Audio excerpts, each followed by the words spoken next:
no evidence of transmission on the field of the virus. Santa Clara County is basically shutting down football in that area, and so the 49ers will be on the move to Arizona, Laura. Adam Schefter with us all show long. The latest news around the league, of course. Welcome to NFL Live, everybody. Coming up later, the reasons why the Bucs aren't using Tom Brady correctly. Dan Orlovsky, Mina Kimes' resident lifeline here, Marcus Spears, and Adam Schefter. And let's get right back to Adam with a developing story, this coronavirus outbreak amongst the Ravens, and this Ravens-Steelers game still in jeopardy, Adam. Laura, let's bring you the very latest right now. The Ravens players are still waiting to hear when or even if they will be leaving for Pittsburgh. The team would have gone today for the game tomorrow night, but I'm told that the NFL, the Ravens, they are all waiting for the latest rounds of test results to come back. If there are no more positive tests, then there would be a chance that tomorrow night's game still could be played. But the sense and the tone that you're getting right now is that it's going to be increasingly difficult to play this game. And if it does not get played, and if it is postponed, that really becomes the most significant postponement of the season. Yes, the NFL's had other postponements earlier in the year, but that was before teams had bye weeks. The NFL had flexibility then that it will not have right now. And so we are waiting for the very latest word on whether that game tomorrow night will be played. With each hour that passes, I think the chances increase that it won't be played. But again, there's no final word. There is no decision right now, and we are still waiting for the very latest. And when we have it, Laura, we will certainly bring it to you. Yeah, keep it locked right here for all of that information. Like Adam said, we'll bring it right to you the second that we have it. Marcus, should these teams, the Ravens and Steelers, be playing tomorrow night? Hell no. It's simple. It's a simple answer. No. Listen, this is a number that we haven't seen in the league, and I get it. The NFL wants to trudge ahead. Obviously, there are ramifications, especially for the Steelers, that quite frankly, they don't deserve to be a victim of this as far as not getting paid if the game is canceled or pushed back. But the bottom line is you have a depletion of an organization, and it's hit the team more so, I think, than any other particular situation we've had all season long. We're talking about 20-something odd guys not being able to dress, suit up, and play in the game in the NFL. So not only is that, look, we could talk about why they are at this point. Obviously, there will be disciplinary stuff happening already. But the bottom line is, it is more, you put players more in danger when you talk about lack of numbers and depth and trying to play a game as well. So there's a lot of things why this game shouldn't be played. But the main one is you don't have enough people. I get that. You bring a lot of good points up. Don't forget they expanded the practice squad rosters. I don't know if the NFL had preparations or a thought process that 20-plus players could and would potentially test positive. But my pushback to you, Marcus, would be this.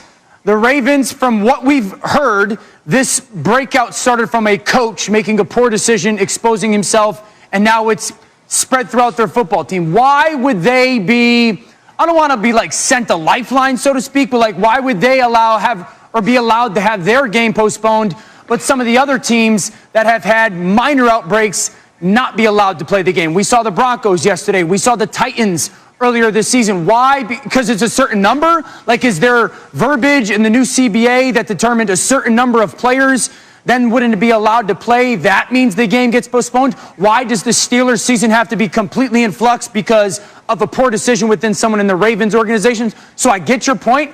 I don't think there could be so many one-offs in this case. Let's bring Adam back in for more context here. Yeah. Adam, go ahead.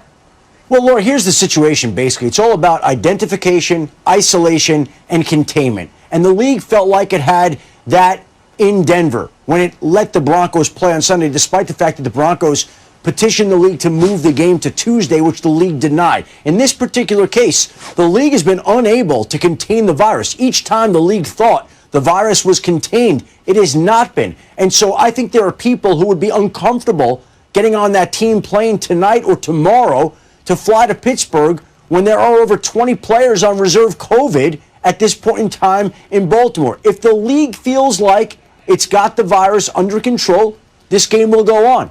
If the league doesn't feel that way, it won't. And it's that simple right now, and it explains why Baltimore-Pittsburgh has been pushed back twice, and why the Broncos and Saints were ordered to play on Sunday. Yeah, Adam, to your point, everybody is at the mercy of the virus and how it's going to react, which we can't control. You mentioned the Broncos. They were forced to play without a quarterback Sunday against the Saints. Their entire quarterback room deemed high risk after not wearing masks following proper protocol once Jeff Driscoll tested positive. Here's Vic Fangio with more. Well, I was disappointed on a couple levels in that our quarterbacks put us in this position, our quarterbacks put the league in that position. We count on them to be the leaders of the team and, leaders of the offense. And those guys made a mistake, and that is disappointing.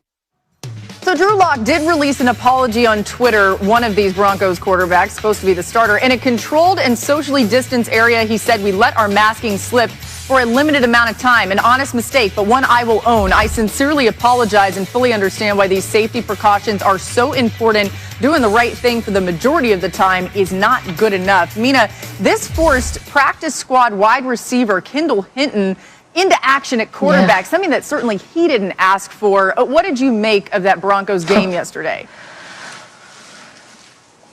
Laura, I understand what Adam said earlier about the league, why this game happened. There wasn't an outbreak. It's not necessarily a given that the quarterback position should be treated differently. But I watched that game, and it should not have happened. Kendall Hinton, first of all, deserves all of the credit in the world because what he did was extremely difficult and impressive and, frankly, brave. So good for him. But like Vic Fangio said, he should not have been put in that position, not only by his teammates, I don't know who broke the rules or when or what, but also by the National Football League, because this was not a football game. It wasn't. And I know people are saying, well, the Patriots had to play without Cam, and the Niners had to play without, their team, half their team was missing, and we can't just change the standards on the fly. But guess what?